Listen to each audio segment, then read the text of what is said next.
Hi friends, welcome to Kokila's channel. நம்ம இன்னைக்கு இந்த வீடியோல வெள்ளை எள்ளுல எள்ளு உருண்டை எப்படி செய்யறது பார்க்கலாம் வாங்க.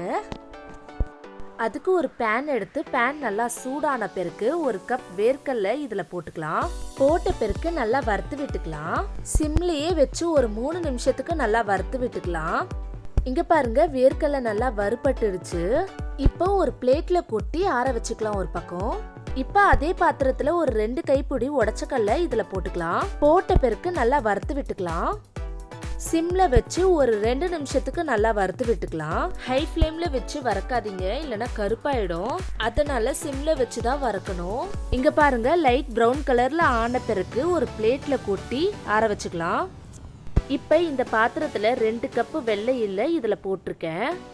இத இப்ப நல்லா வறுத்து விட்டுக்கலாம். சிம்லயே வச்சு ஒரு 2 நிமிஷத்துக்கு நல்லா வறுத்து விட்டுக்கலாம். எள்ளு நல்லா வறுபட்டுடுச்சு. இப்ப ஆற வச்சுக்கலாம் ஒரு பக்கம். இப்ப பாகு தயார் பண்ணலாம் வாங்க. அதுக்கு ஒரு பாத்திரத்தை எடுத்து 1/2 கிளாஸ் தண்ணியை ஊத்திக்கலாம். தண்ணி நல்லா சூடான பிறகு 1/2 கப் வெல்லத்தை எடுத்து நல்லா நசுக்கி வச்சிருக்கேன். இதுல போட்டுக்கலாம். வெல்லத்தை நான் கொஞ்சம் எக்ஸ்ட்ராவே தான் போட்டிருக்கேன். இல்ல எனக்கு இனிப்பு கொஞ்சம் கம்மியா தான் வேணும்னா 1 கப் போட்டுக்கலாம். இப்போ எல்லாத்தையும் போட்ட பிறகு நல்லா கலந்து விட்டுக்கலாம். ஒரு 2 நிமிஷத்துக்கு நல்லா கொதிக்கட்டும். கொதிச்சு நல்லா திக்கான பிறகு ஒரு பவுல்ல வடிகட்டி வச்சுக்கலாம். இப்போ ஒரு மிக்ஸி ஜார் எடுத்து வறுத்து வச்சிருக்க வேர்க்கடலையை இதுல கொட்டிக்கலாம்.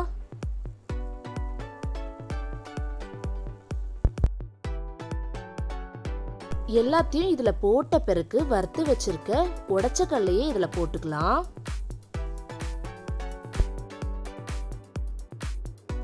உடைச்சக்கல்லையும் எல்லாத்தையும் இதுல போட்ட பிறகு இந்த மிக்ஸி ஜாரை க்ளோஸ் பண்ணிட்டு அரைச்சு வச்சுக்கலாம். இங்க பாருங்க இந்த மாதிரி அரைச்சு வச்சுக்கலாம். இது ஒரு பாத்திரத்துல டிரான்ஸ்ஃபர் பண்ணி வச்சுக்கலாம். எல்லாத்தையும் போட்ட பிறகு இப்ப நல்லா கலந்து விட்டுக்கலாம். இப்ப வறுத்து வச்சிருக்க வெள்ளை எள்ளை இதுல போட்டுக்கலாம். போட்ட பிறகு இப்ப நல்லா கலந்து விட்டுக்கலாம். இப்ப நம்ம தயார் பண்ண பாகை இதுல கொஞ்சம் கொஞ்சமா ஊத்திக்கலாம். நல்லா கலந்து விட்டுக்கலாம். ரொம்ப அப்படி தண்ணியா செதன்னு இல்லாம ரொம்ப கெட்டியாவும் இல்லாம இந்த மாதிரி நல்லா கலந்து விட்டுக்கலாம். இப்ப உருண்டை பண்ணிக்கலாம் வாங்க. வெறும் கையோட பண்ண பிசு பிசுன்னு ஒட்டும்.